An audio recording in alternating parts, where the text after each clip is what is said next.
Bien, ben, rebonjour à tous. Le micro marche, vous m'entendez? Oui. Alors, merci à l'équipe Troca pour m'avoir invité ici à prendre la parole. Alors, un mot sur l'intitulé que j'avais proposé et que vous voyez dans le programme, Réflexion comparative sur les sociétés, entre guillemets, divisées dans le Pacifique. L'intitulé est commode pour faire court, mais il faut le préciser.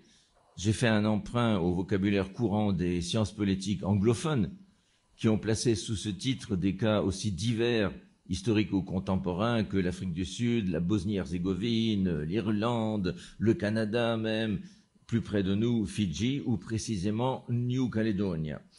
Alors, fourre-tout un peu abusif, car c'est entraîner le lecteur à voir dans le cas New Caledonia, dans les sciences politiques anglophones, seulement ce qui est commun aux autres exemples, des oppositions profondes, enracinées dans des références à l'ethnie, ou pire même en invoquant parfois des questions de race, moins pire évidemment quand la référence divisive est à la religion, Irlande, mais avec une guerre civile de nombreuses années, plus proche quand la référence est à la division linguistique, Canada, mais aussi avec le Canada, toute la question autrement plus dramatique, si je puis dire, des First Nations.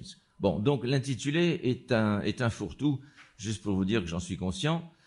Il est aussi maladroit conceptuellement, mais il est là pour faire court. Parce qu'on peut dire qu'il n'y a pas de société divisée. C'est une contradiction dans les termes.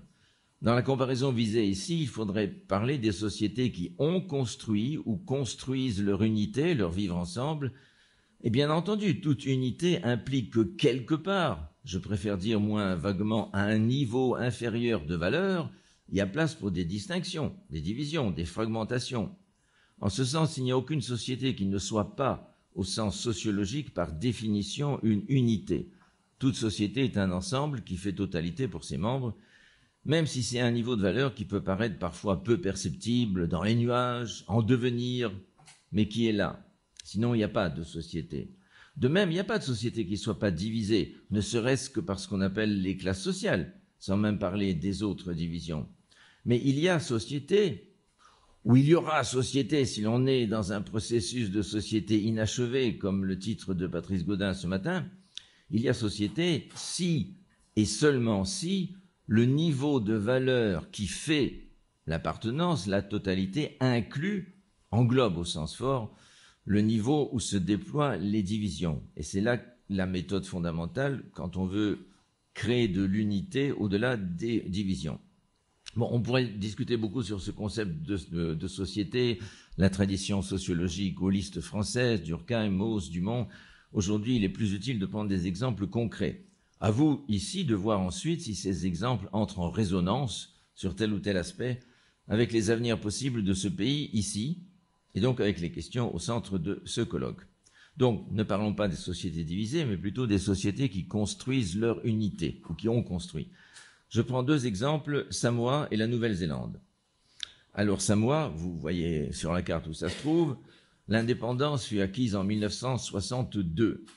Dans une société relativement unifiée. Elle fut facilitée par le fait que ceux qui se définissaient comme Samoans et qui parlaient cette langue tous les jours, en regard de ceux classés à l'époque sur le sol samoan comme Europeans, entre guillemets, étaient quand même quelques 80%. En Nouvelle-Zélande, dans l'autre sens, les Pakeha dominent très largement démographiquement.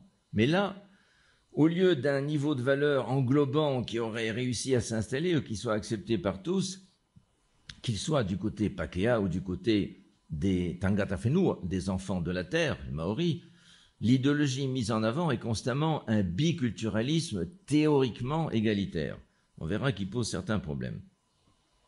Alors les transitions sont évidemment plus compliquées quand les poids démographiques sont proches, car alors les possibilités pour une voie de sortie, entre guillemets, vers l'unité sont moins prédéterminées par la démographie et en tout cas fortement soumises à débat, Fidji, Nouvelle-Calédonie, etc.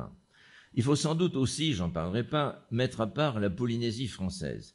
Même s'il y a là-bas, comme ici, pour certains domaines, la suprématie de la loi française et le fait de l'État français, même s'il y a un parti qui appelle à l'indépendance et d'autres qui veulent rester avec la France, il y a une certaine unité, me semble-t-il, par l'affirmation pour une majorité de la population d'une identité entre guillemets polynésienne, puisque le terme géographique est devenu un terme identitaire local. Et cela même dans le débat entre partis entre guillemets autonomistes et partis entre guillemets indépendantistes.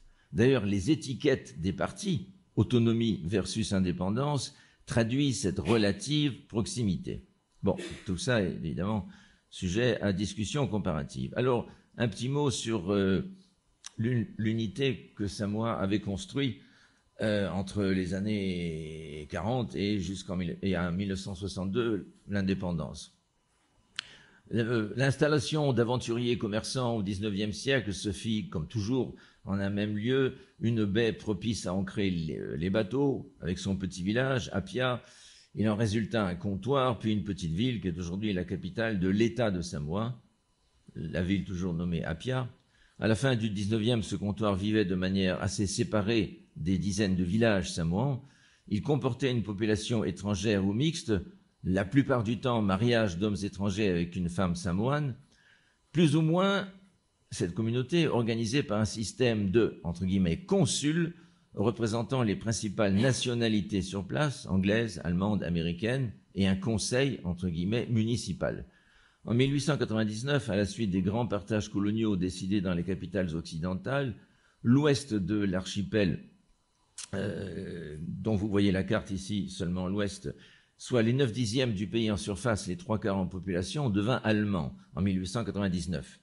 La colonisation allemande prit fin quand, dès le début de la Première Guerre mondiale, l'Allemagne perdit ses possessions outre-mer.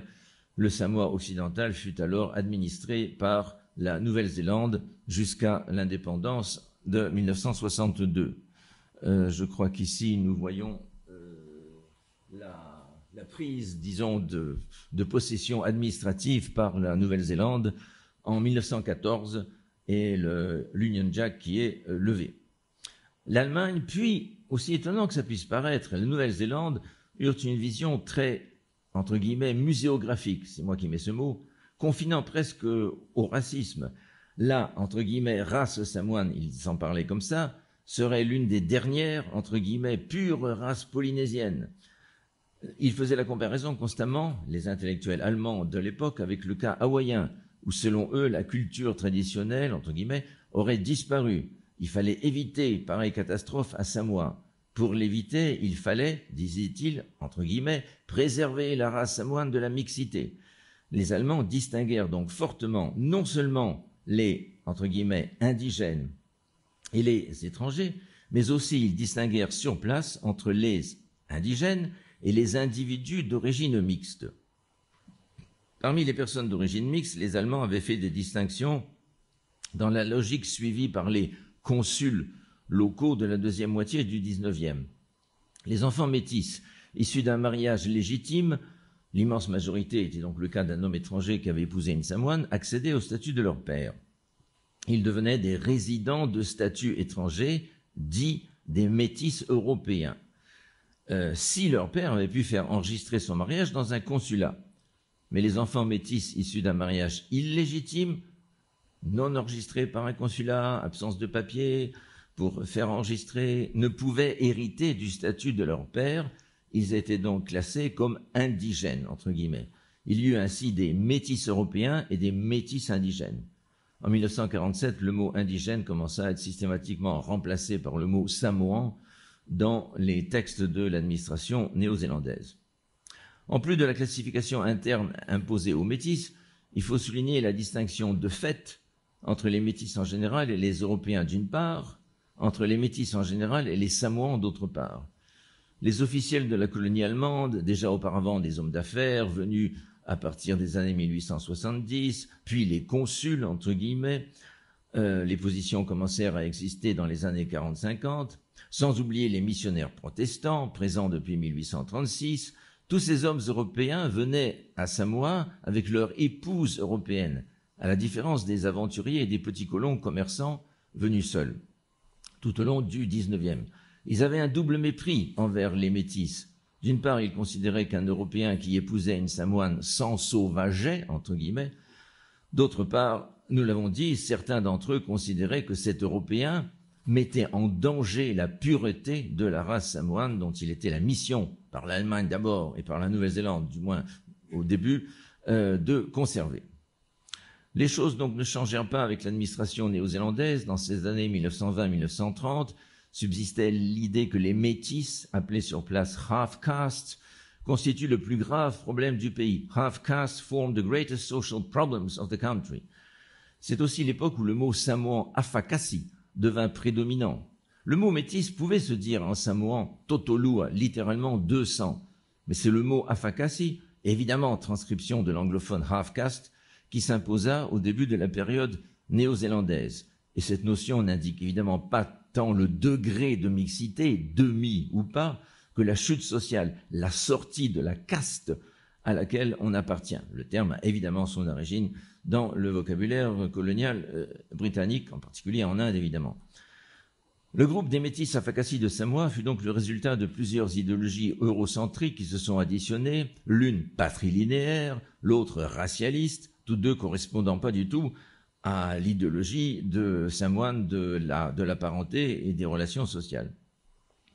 Et donc, ces idéologies eurocentriques consistaient à bien distinguer les indigènes et les Européens et vouloir préserver la pureté de cette distinction, je l'ai dit.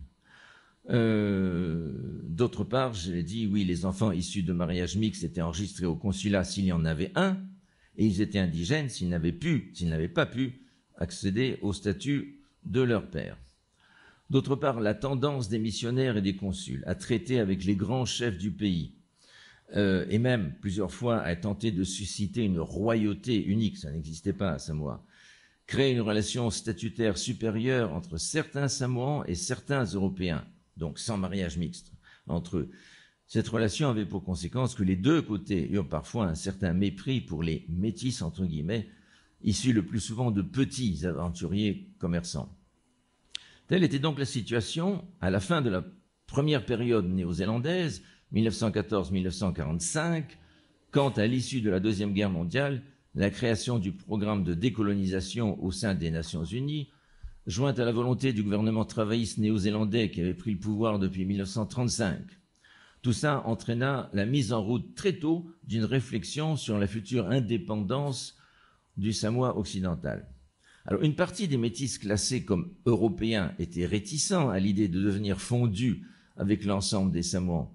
Mais la division créée, dont je viens de parler, depuis la période allemande, et après, entre les métis européens et les métis indigènes, tout ça entre guillemets, empêcha la constitution d'une opposition unifiée des métis. D'autre part, il y avait des différences de richesse et de mode de vie très fortes parmi les métis européens même. Une bonne moitié d'entre eux vivaient dans des terres petites, insalubres, à l'ouest de la ville. Une poignée avait établi de grands commerces et une fortune déjà à la fin du XIXe siècle. Les métis européens souffraient d'avoir été systématiquement tenus à l'écart sur les plans politiques et économiques. Et donc, évidemment, ils ont assez tôt adhéré à l'idée d'une indépendance. Il faut souligner le fait que les habitants de Samoa classés comme européens, métis ou pas, furent considérés par l'administration néo-zélandaise comme des résidents étrangers par rapport aux Samoans. Ainsi, des personnes nées sur le sol samoan, mais de mère samoane et de père autre, étaient aliens dans leur propre pays. Bon, bref, un ensemble de facteurs. Pour ceux que ça intéresse, j'ai évidemment des textes beaucoup plus détaillés sur ces questions. Cet ensemble de facteurs permit que la marche vers l'indépendance fut relativement facile et que les métis acceptaient en fin de compte de se retrouver avec les Samoans dans un statut unique de citoyen samoan du futur État. En retour, cette acceptation d'une unité nationale samoane à un niveau supérieur autorisa ou facilita la création ou la perpétuation de différences admises à des niveaux secondaires. Je passe, il y a eu 10 ans de négociations entre les missions des Nations Unies et les Samoans entre 1947 et 1957. Les missions de l'ONU qui venaient au début était très consciente du fait que le double statut racial avait été maintenu par l'administration néo-zélandaise. Il disait oui, d'accord, on nous dit que ça a été pour protéger les Samoans, toujours cette idée de la pureté de la race. Mais les Nations Unies commencent à dire dans ces années, on n'a plus besoin de cette protection puisque les Samoans sont sur le point de recevoir la pleine maîtrise du contrôle de leurs propres affaires, their own affairs. Il faut donc se tourner vers l'avenir. Et celui-ci doit être, je cite, la citoyenneté une citoyenneté samoa-occidentale commune, basée non sur la race, mais sur la loyauté et l'allégeance au Samoa occidental. A common Western Samoan citizenship which will be related not to race, but to loyalty and allegiance to Western Samoa. Le paragraphe se termine sur ces mots. La mission dit exprimer qu'après la promulgation d'une citoyenneté unique, les habitants exprimeront eux-mêmes le désir d'abolir toute différence raciale en accord avec l'esprit du trusteeship system des Nations Unies, dont le programme et la mission l'a rappelé à chaque fois dans ces années, la mission qui venait en visite à Samoa, dont le programme inclut au premier chef the elimination of discriminations based on race. Et donc la suite de l'histoire fut effectivement de concevoir une citoyenneté unique avec tout de même un aménagement secondaire pour ceux qui détenaient une autre nationalité déjà, et de laisser un espace secondaire au niveau du droit foncier et de la représentation politique. Citoyenneté et nationalité, la question fut réglée au sein d'un comité de travail mixte, un ensemble de grands chefs locaux, des officiels de la Nouvelle-Zélande et des conseillers historiens, l'un historien et l'autre juriste, l'un australien et l'autre néo-zélandais, James Davidson et Colin Aikman. On sait, d'après leur récit, que les Samoans, dit Davidson, sans préciser qui, sans préciser si c'était les membres européens du comité ou pas, avaient tendance à voir le problème en termes de droit du sang, et que lui et Colin Aikman, les deux conseillers, firent prévaloir une autre vue en termes de droit du sol. Les Samoans auraient souhaité que tout individu d'ascendance samoane eût la possibilité d'acquérir la nationalité s'il le désirait. Mais alors ça posait tout de suite le problème des Samoans du Samoa américain, partie orientale de l'archipel, sous administration américaine depuis le début du siècle. D'autres Samoans voulaient que seuls les individus d'ascendance samoane et vivant selon les principes de la vie samoane dans les grands clans sous l'autorité des chefs eussent cette possibilité. Mais cela, évidemment, répondirent les conseillers, aurait rendu apatrides les nombreux Européens de Samoan qui ne possédaient pas de passeport du pays de leur aïeul fondateur, et qui donc n'avaient rien s'ils ne devenaient pas citoyens de Samoa, de ce nouvel État. Les Samoans auraient souhaité aussi que toute personne possédant déjà une autre nationalité, enfin certains Samoans auraient souhaité, fut empêchée de devenir un citoyen samoan, ce qui posait le problème de divers membres de la communauté européenne locale qui avaient pu conserver la nationalité de leur ancêtre fondateur, mais qui étaient nés à Samoa, dont toute la vie y était ancrée et qui voulaient évidemment rester. Donc dans toutes ces discussions, les deux conseillers occidentaux, australiens et néo-zélandais, expliquèrent à longueur de journée, de semaines, de mois que la citoyenneté est une question de lieu de naissance pour la personne en question et non pas une question d'origine ethnique, citizenship related to a person's place of birth and to that of his father, not to ethnic origin. Ils précisèrent aussi qu'on pouvait songer à édicter les conditions les plus rigoureuses possibles pour l'obtention de la citoyenneté samoane vis-à-vis de ceux qui auraient une autre nationalité, mais que Samoa n'avait pas un droit de regard sur le statut qu'une personne se trouverait posséder dans un autre pays. Bref, on pouvait limiter l'appartenance au futur État, mais on ne pouvait pas obliger une personne à abandonner le statut qu'elle avait ailleurs. Et puis on pouvait songer à des aménagements particuliers pour les individus du Samoa américain qui voudraient immigrer au Samoa occidental. Bref, à travers toutes ces discussions, petit à petit, l'idée que je résumais tout à l'heure d'effacer les origines ethnico-raciales sous l'englobement d'une citoyenneté samoane unique, fit son chemin. Le texte fut rédigé, fut accepté par tous, et citoyen, toute personne née sur le sol samoan, ou dont le père est citoyen de naissance, ou la mère si les parents de l'enfant ne sont pas mariés. Un étranger résident permanent depuis plus de 5 ans peut introduire une demande de naturalisation. Alors oui, la loi samoane porte le poids de l'idéologie occidentale, droit du sol, accent patrilinéaire. Mais vu la situation, je dirais que c'était un moindre mal. Même si aujourd'hui encore, cet accent patrilinéaire fait qu'un enfant né à l'étranger d'un père samoan marié à une étrangère est automatiquement samoan. Un enfant né à l'étranger d'un père étranger marié à une samoane doit entamer une procédure de naturalisation. Cette disposition patrilinéaire, très peu en accord avec la logique du système de parenté samoan, montre aussi, d'une certaine manière, à quel point l'intervention des deux conseillers occidentaux fut déterminante. Autant ils ont beaucoup œuvré pour éliminer les distinctions de race, autant ils ont beaucoup œuvré pour mettre ce qui leur paraissait une évidence, vu leur propre origine, cette idéologie très patrilinéaire.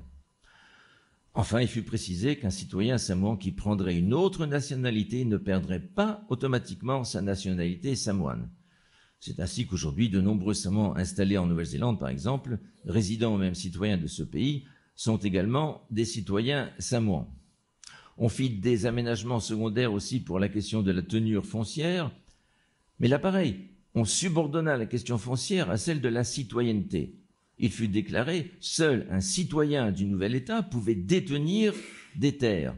Alors, il faut savoir qu'il y avait une partie des terres qui étaient en droit privé, il y avait une grande partie qui était restée terres coutumières, et puis il y avait des terres en droit privé, issues d'anciens contrats de colons avec des Samoans très longtemps, qui avaient été validés, disons, par les décennies passées, ce qui avait créé tout un pool de terres privées, de droit privé, freehold land, mais en subordonnant le fait de pouvoir acheter et vendre là-dedans au fait d'être citoyen, on gardait cette distinction-là sous la chape de la citoyenneté unique, en même temps qu'évidemment on évacuait la crainte de spoliation de terres par des millionnaires étrangers qui arriveraient là.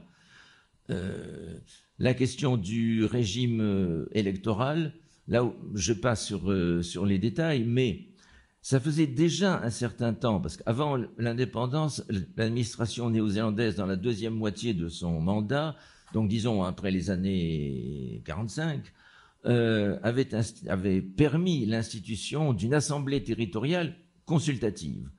Mais il y avait quand même des élections pour cette assemblée territoriale, et dans ces élections, on avait déjà introduit le fait que les Samoans qui vivent dans leur clan et qui reconnaissent l'autorité de leur chef, et qui disaient tous que, quand il en vient des questions d'élection pour cette assemblée territoriale, ce sont les chefs qui votent et qui élisent entre eux, mais ceux européens, entre guillemets, qui ne se reconnaissaient pas comme appartenance principale dans un clan samoan, même étant mariés là, eh bien on avait ouvert pour eux un registre de votants individuels sur lesquels ils pouvaient s'inscrire.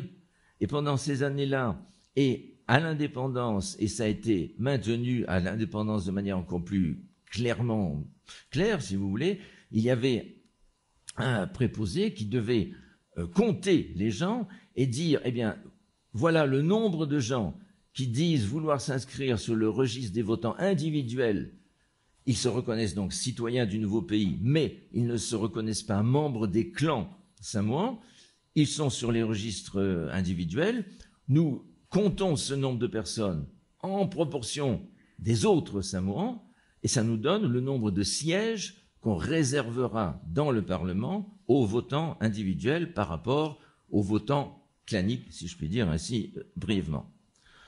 Bon, alors évidemment, encore une fois, on est dans des situations, vous voyez le nombre de comparaisons qu'on peut faire, mais des situations beaucoup, beaucoup plus simples par la disproportion démographique. En gros, ça avait abouti à une quarantaine de sièges pour des députés samoans claniques et 5 sièges pour des électeurs individuels. dans le registre individuel. C'est évidemment beaucoup plus facile que si ça avait été 50-50.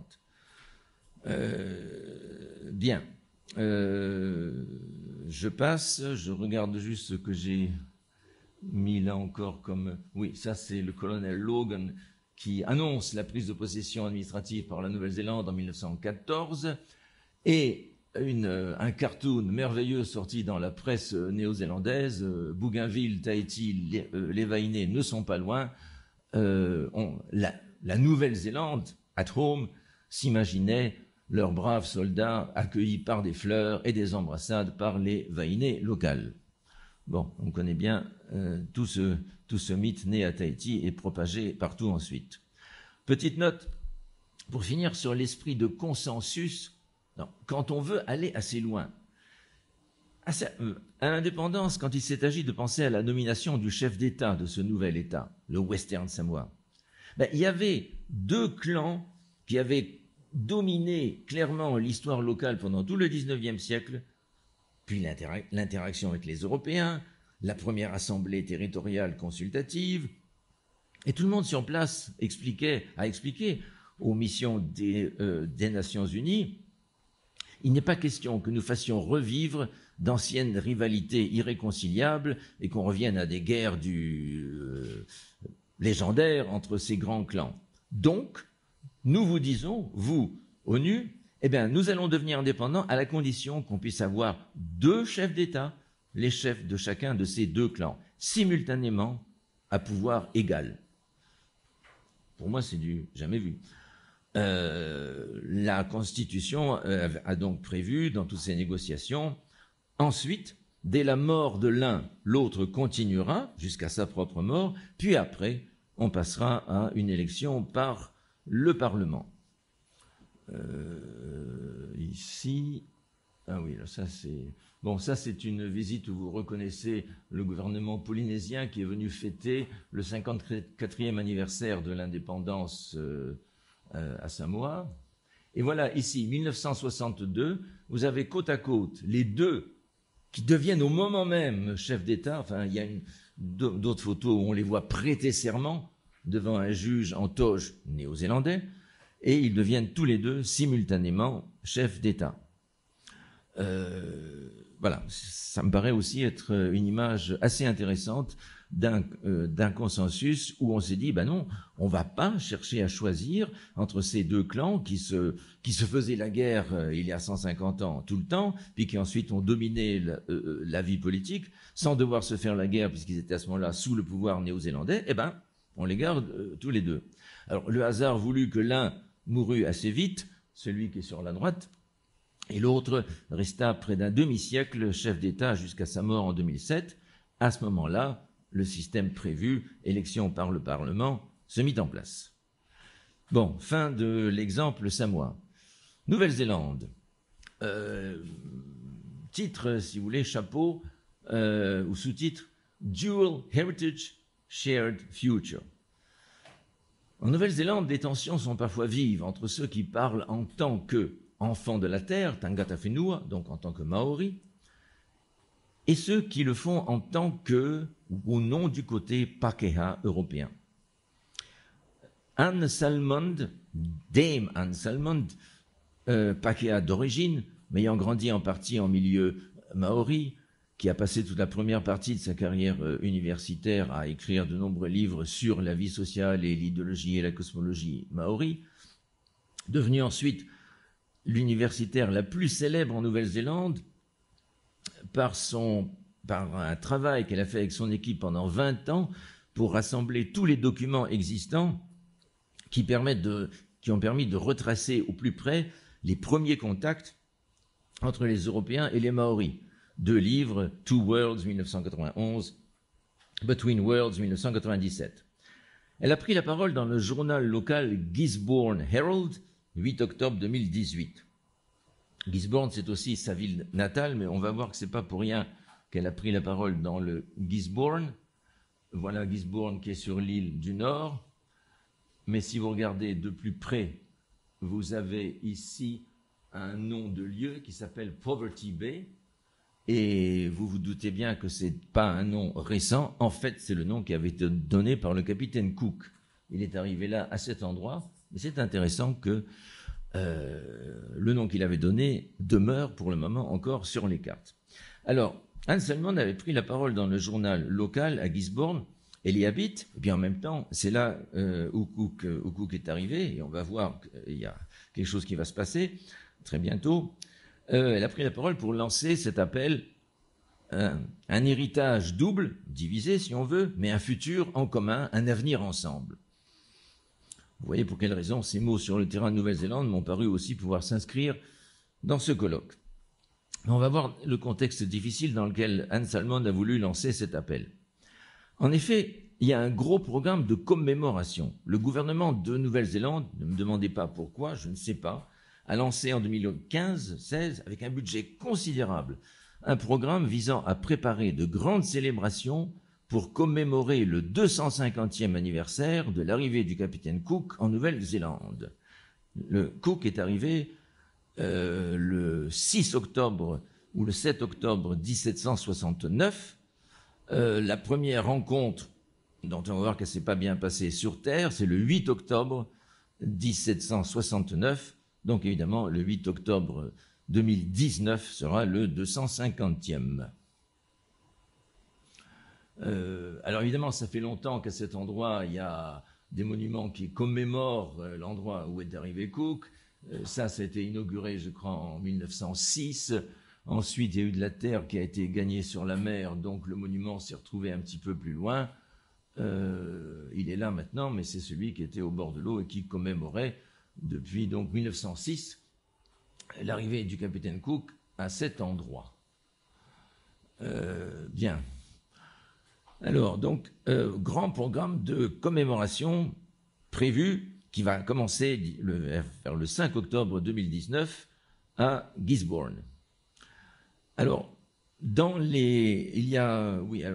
crois que j'ai oublié de le mettre, pardon. Il y a un site que vous pouvez consulter qui s'appelle Tuia Encounters 2019. Tuia, c'est le mot maori pour dire bind together, qui est le mot qui a été choisi pour célébrer le 250e de cette rencontre. Il y a une vidéo sur ce site qui veut illustrer l'unité que veut commémorer cette rencontre. N'empêche que la vidéo utilise l'anglais et la langue maori, mais de façon différente. On entend en fond sonore les paroles chantées en maori, mais en imprimé, ces paroles sont seulement en anglais. Rejoignez-nous pour un voyage de découverte, comme nous allons célébrer notre première rencontre. Ceci, c'est nos histoires. Embarquons ensemble pour un futur commun. Let us navigate the future together. Donc, on va commémorer le premier contact. Il a eu lieu le 8 octobre 1769 à cet endroit. Monument commémoratif, je viens de vous montrer. Bien. Mais la plupart des Néo-Zélandais savent par les livres d'Hans Salmond, parce que vraiment ils ont été lus presque partout, le détail de cette histoire du 8 octobre 1769. On peut, chapitre 5 de Two Worlds, et puis elle a résumé ça dans des articles dans les journaux de cette ville, Gisborne. Les Anglais débarquent en petit nombre, un groupe va dans une direction pour voir la végétation, chercher de l'eau, 4 jeunes matelots restent près d'un canot. Les Maoris avaient vu arriver les Anglais depuis 2 jours, avaient allumé de grands feux. Là, sur la rive, il y a 4 Maoris qui arrivent, l'un brandissant une grande lance. Un matelot tire au-dessus de sa tête pour lui faire sommation de s'arrêter. Bien évidemment, on a ça dans tous les premiers contacts. Les Européens insistent toujours. Mais on les a prévenus. On a tiré d'abord en l'air. Évidemment, ne sachant pas du tout ce que ça signifiait, le Maori entend juste un bruit assourdissant et commence à s'avancer, toujours avec la lance à la main. Le matelot le tue d'une balle. Les autres s'en vont. Dans les jours suivants, alors là, il y aura des groupes Maoris cette fois belliqueux, si on veut, et ça va se finir en quelques jours avec 9 morts du côté Maori. Alors Anselmond avait écrit dans son livre, faisant appel à une ethnographie postérieure, bien décrite par les premiers colons, « On sait que l'arrivée d'un Maori avec une lance, quand c'est un petit groupe, brandi comme ça, n'est pas une attaque. C'était le geste traditionnel quand on recevait un groupe d'un autre district lointain, qui n'était pas des amis proches, et les autres étaient censés faire quelque chose pareil, ou accepter, je n'ai pas les détails, on s'asseyait ensemble, on commençait à discuter et à entrer en relation. Et donc là, elle dit, c'est clair et net, ça n'était pas une attaque, mais évidemment, les jeunes Anglais ne pouvaient pas le deviner. Bon, on est dans ce journal local à Gisborne, on est il y a 2 ans, 31 juillet 2016, un article choc. Depuis quelques semaines, des statues du capitaine Cook ont été vandalisées. Et l'article montre des statues de Cook vandalisées en rouge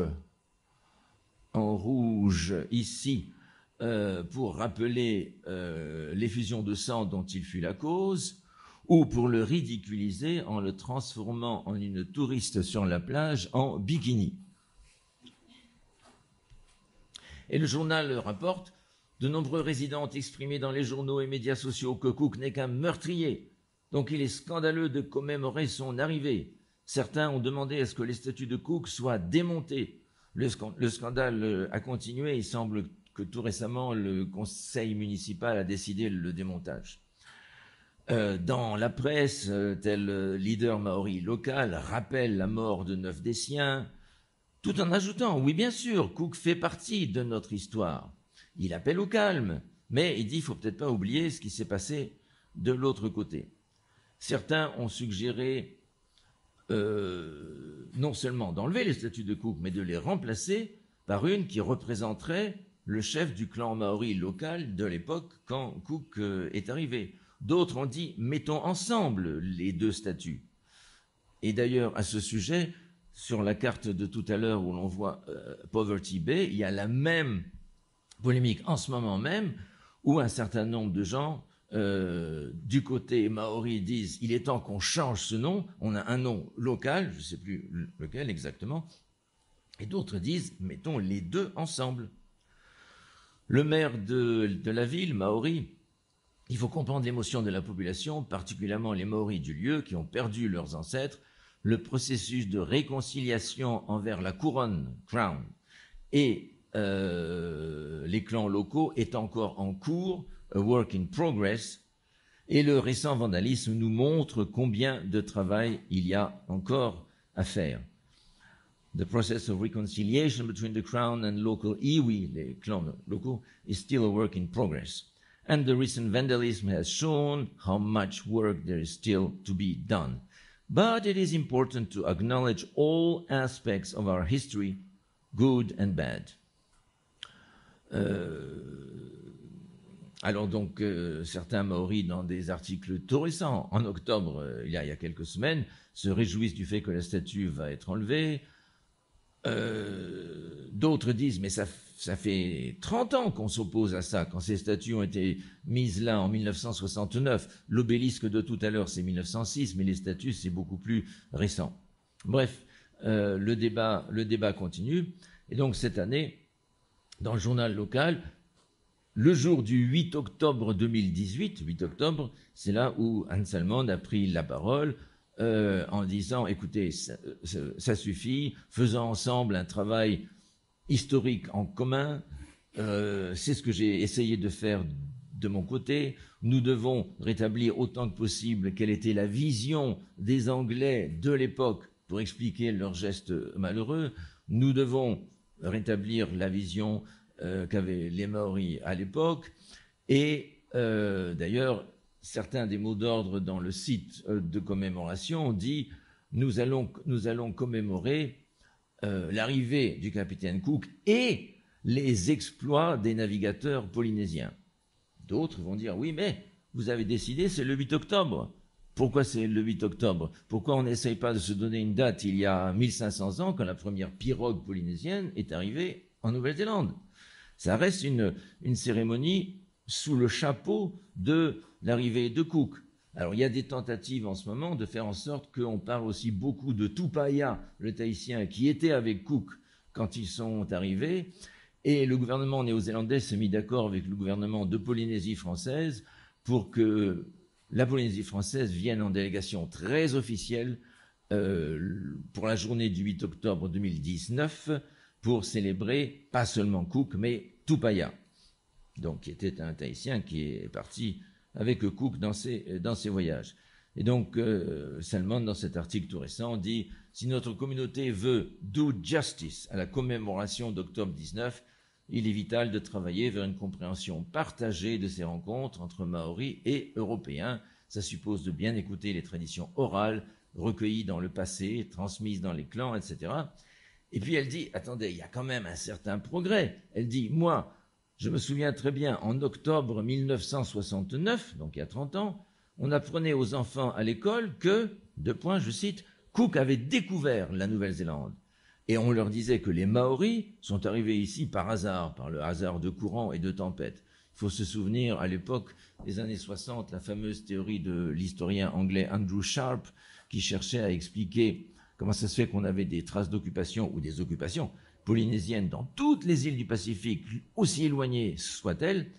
Et pour lui, c'était le hasard de courants et de vents, jusqu'à ce que, vous savez peut-être, le fameux groupe de navigateurs hawaïens avec l'universitaire Ben Finney ont prouvé, en le faisant, qu'une navigation systématique vers l'est contre les vents dominants était possible et que donc il faut penser que la colonisation de toute la Polynésie centrale et orientale il y a 2000 ans fut une entreprise voulue et pas quelques malheureux pêcheurs emmenés par les courants.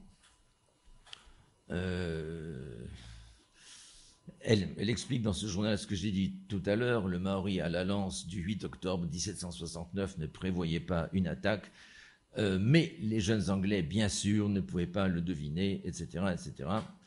Elle dit tout de même, ce qui n'est pas compréhensible, c'est que après 250 ans d'histoire partagée, nous continuons à nous traiter les uns les autres comme des étrangers, et elle évoque des commentaires de Pakeha dans les journaux qui conspuent les Maoris pour leur refus de respecter et de commémorer celui qui leur a apporté tout de même la civilisation. Bon, il y a beaucoup de choses du même genre à lire dans les commentaires. Il y a un débat relativement extraordinaire où l'un des lecteurs rappelle que les instructions qui avaient été données à Cook par l'amirauté étaient que s'il arrive dans un endroit où il n'y a pas d'indigènes, eh bien, il a le droit de planter le drapeau anglais et de le prendre. Et certains disent, mais c'est vrai qu'il ne pouvait pas le faire en Nouvelle-Zélande parce que la Nouvelle-Zélande n'était pas habitée. Ce à quoi un autre répond, non, mais attends. Là, à cette époque-là, il y avait 80% de la Nouvelle-Zélande qui était vide. Alors, il n'y a pas de problème. Les Anglais avaient le droit de s'installer, etc., etc., etc. Je ne continue pas, mais vous en avez plein dans les journaux de Nouvelle-Zélande depuis vraiment beaucoup, donc depuis 2 mois. Et puis un peu, tout ça a commencé en 2016. Donc vous comprenez pourquoi je m'arrête là. Je me suis dit que c'était une comparaison qui pouvait être mise dans le débat ici. Voilà donc pourquoi j'ai parlé de Samoa sur un plan et de Nouvelle-Zélande sur un autre dans ma comparaison sur les sociétés divisées. Merci.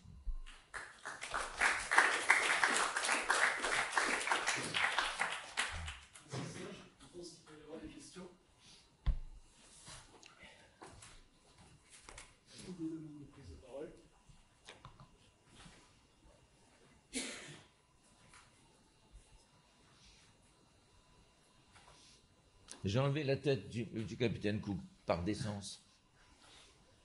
Je ne lui ai laissé que son maillot de bain, que son bikini. En fait, c'est le PowerPoint qui lui a coupé la tête. Mais c'est peut-être pas un hasard.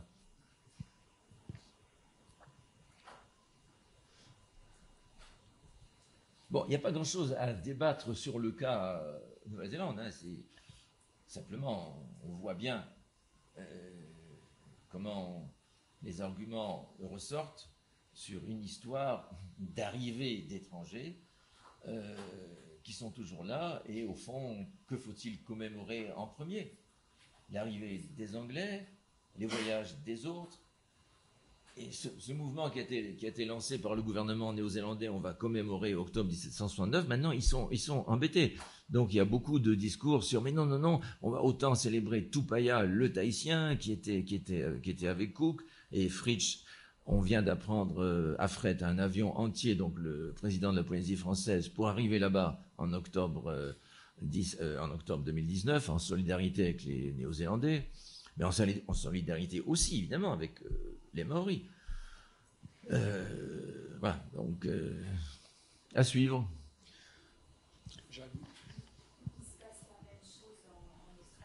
Oui. Non, je disais simplement qu'il se passe la même chose en Australie. Je ne sais pas si vous avez quelques détails à nous livrer sur le cas australien. Non, bien sûr. J'ai suivi ça de loin, mais ça avait l'air similaire. Et je crois que ça fait longtemps qu'il existe une polémique, mais cette année, elle avait l'air particulièrement intense. Oui, qu'il y ait la même chose en ce sens que les aborigènes australiens ont été réduits à une telle infime minorité que, effectivement, il y a 3 ans, il me semble, le gouvernement australien a organisé une immense cérémonie nationale de pardon que les Néo-Zélandais n'ont pas fait. C'est intéressant.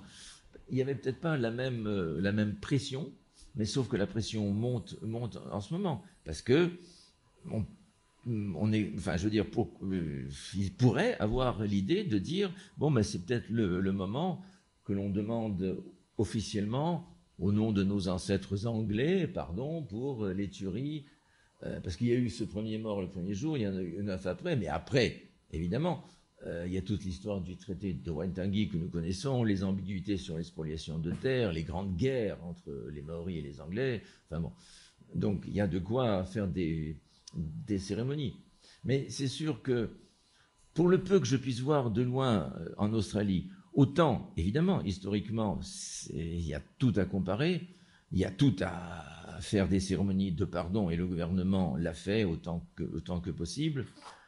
En même temps, la pression sur le gouvernement australien, sur la population locale, est bien moins grande. Les aborigènes en Australie, c'est même pas la même pression que les First Nations ont sur les Canadiens ou les Américains. C'est une minorité tellement minoritaire. Et puis vraiment, on en parle tellement au passé que finalement, j'ai l'impression que le gouvernement australien, Pākehā, je ne sais pas quel est le mot là-bas pour ça dans les langues aborigènes, me semble pas être soumis à la même pression. Les faits sont les mêmes.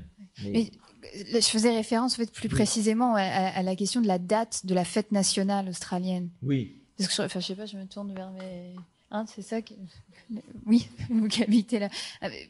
J'avais l'impression qu'il y avait quand même eu je me trompe peut-être, mais des pressions qui venaient de bien au-delà des représentants aborigènes pour que la date, pour qu'on envisage de changer la date en considérant qu'en réalité on célébrait un massacre. C'est quoi, c'est janvier J'avoue ne plus me souvenir. Ouais. La date, elle est choisie en fonction de quoi? Ouais. C'est la date de la fête nationale, c'est ça? Oui, c'est ça. Sous ton contrôle, Jemima, mais sauf erreur de ma part, c'est Federation Day. Et donc, en fait, c'est pas à proprement parler la prise de possession, c'est la date de création de la fédération. Ah oui, ok. Ok, d'accord, autant pour moi. Ah oui, d'accord. Ok. D'accord. C'est le jour de la fête nationale. C'est ok, ça d'accord. On célèbre finalement le massacre.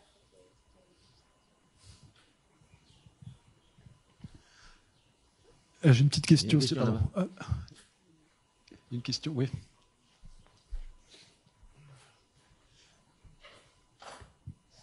Alors, c'est pas vraiment une question, merci. Est-ce que finalement, pour envisager un futur commun ou un destin en commun, est-ce que le préalable est de se mettre d'accord sur un passé, et donc peut-être que les commémorations, qu'elles soient, le permettent. Alors dans le sens où on s'adresse à ce moment-là à la population. sur le programme des commémorations que vous évoquiez là pour l'année prochaine, ça a commencé cette année là en février avec le festival Coupé, qui donc rappelait l'arrivée de la première flotte maori de Raiatea sur Wellington là, les premiers foyers de peuplement sont sur Wellington. Et donc, je pense que ça participe au même programme. Hein. Donc, avant de fêter effectivement Tupaya et Cook, c'était l'arrivée des premiers ancêtres mythiques en Nouvelle-Zélande. Et je trouvais drôle cette année où ici on fêtait les 20 ans du centre Chibau en mai. À Wellington, c'était aussi les 20 ans du Te Papa en février. Musée national, oui. En février. Oui, le musée national, pardon, le février. Et la date, c'est le 14 février. Donc c'est autant la Saint-Valentin que la mort du capitaine Cook à Hawaï.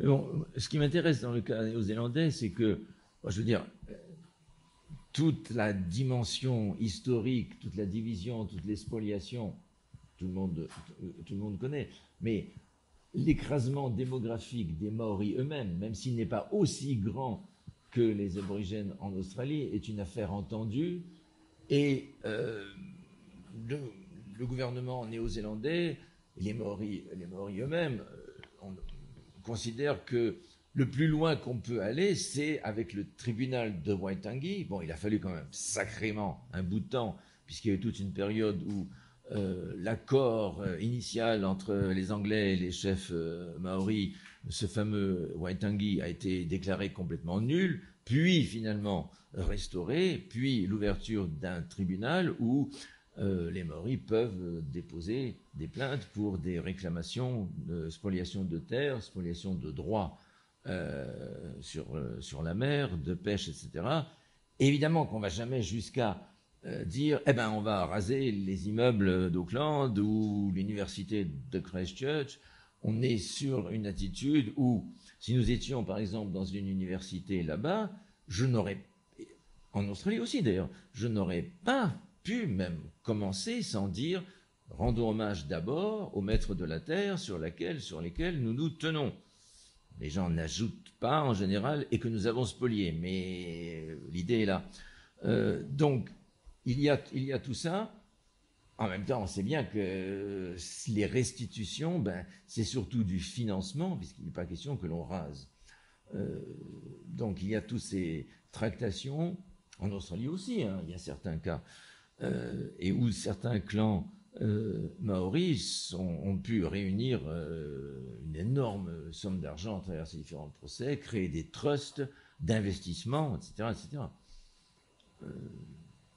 Mais bon, disons que c'est là-dessus que ça se joue, et c'est pour ça que je ne m'attendais pas tellement qu'à l'occasion de ces commémorations revienne soudain le thème de on est encore face à face, les Anglais c'est des meurtriers, et ce mot d'ordre, nous avons un passé divisé, nous devons travailler pour un avenir en commun. Ces paroles-là, les entendre aujourd'hui en Nouvelle-Zélande, ça me paraît un peu nouveau.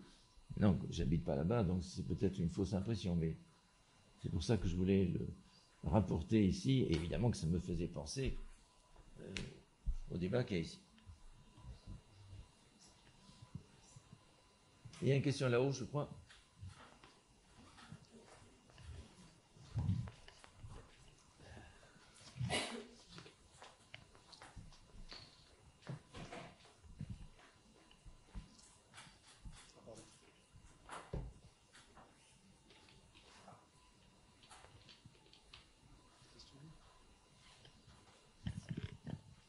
Merci. Alors, je trouve que c'est intéressant d'avoir commencé par les Afakasi à Samoa et ensuite d'avoir parlé de Aotearoa New Zealand.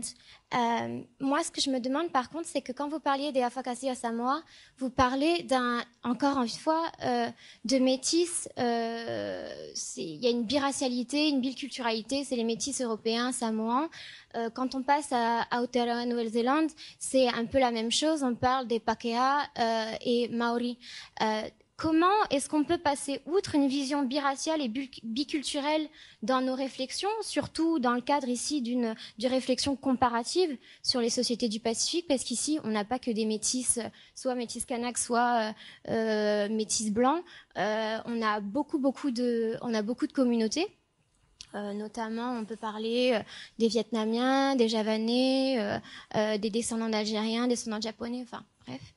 Oui, je comprends. Je prenais pas les mêmes exemples sur le même plan pour dire est-ce que ça peut susciter des comparaisons avec ici. Le cas samoan, j'ai retracé brièvement l'histoire des classifications faites par les Allemands puis par les Néo-Zélandais pour insister sur le fait que le travail en commun fait vers l'indépendance a été d'enlever ces classifications-là, même si le mot Afakasi existe encore.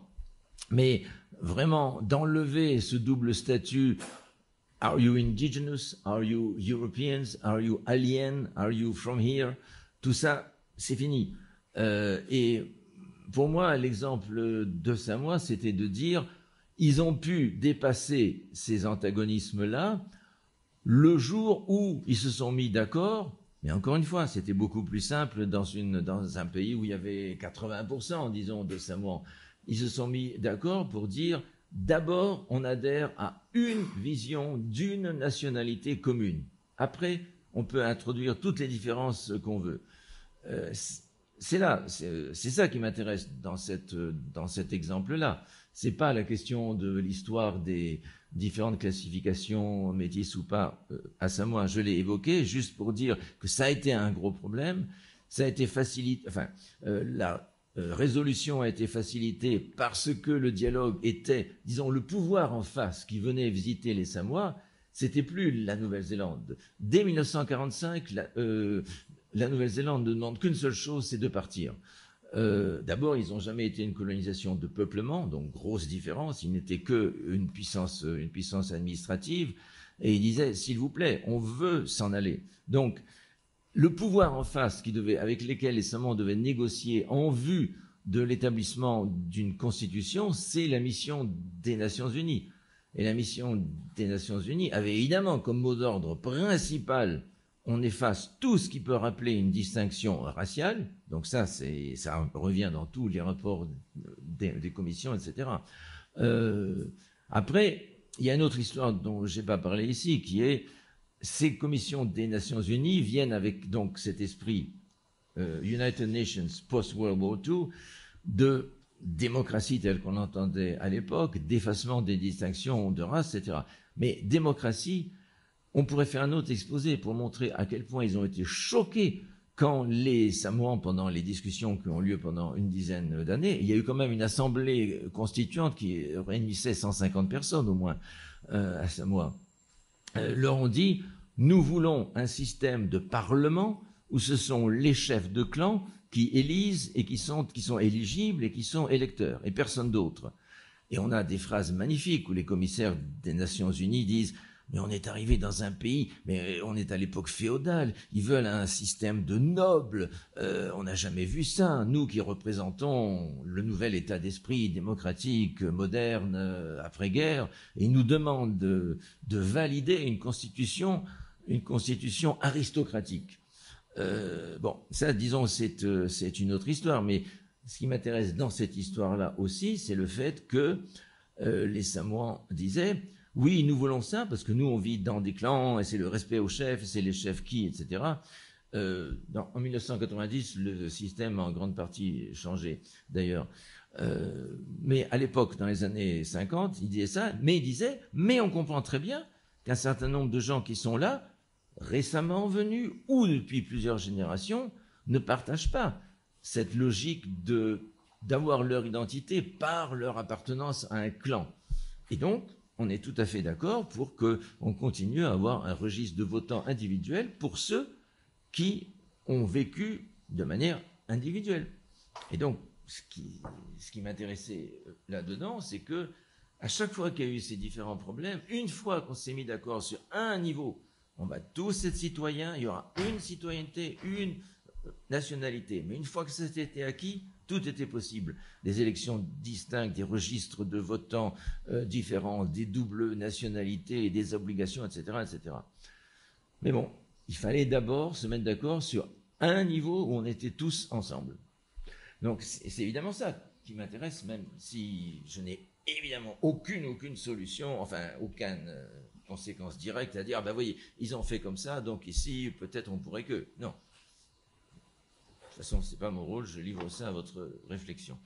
Mais l'idée qu'il faut bien qu'il y ait quelque part un sentiment qui s'exprime dans une institution d'unité englobante pour qu'on puisse, un étage en dessous, créer toutes les distinctions que l'on veut. Ça me paraît être au cœur même de ce qu'on appelle une société. Sinon, les gens ne peuvent pas vivre ensemble.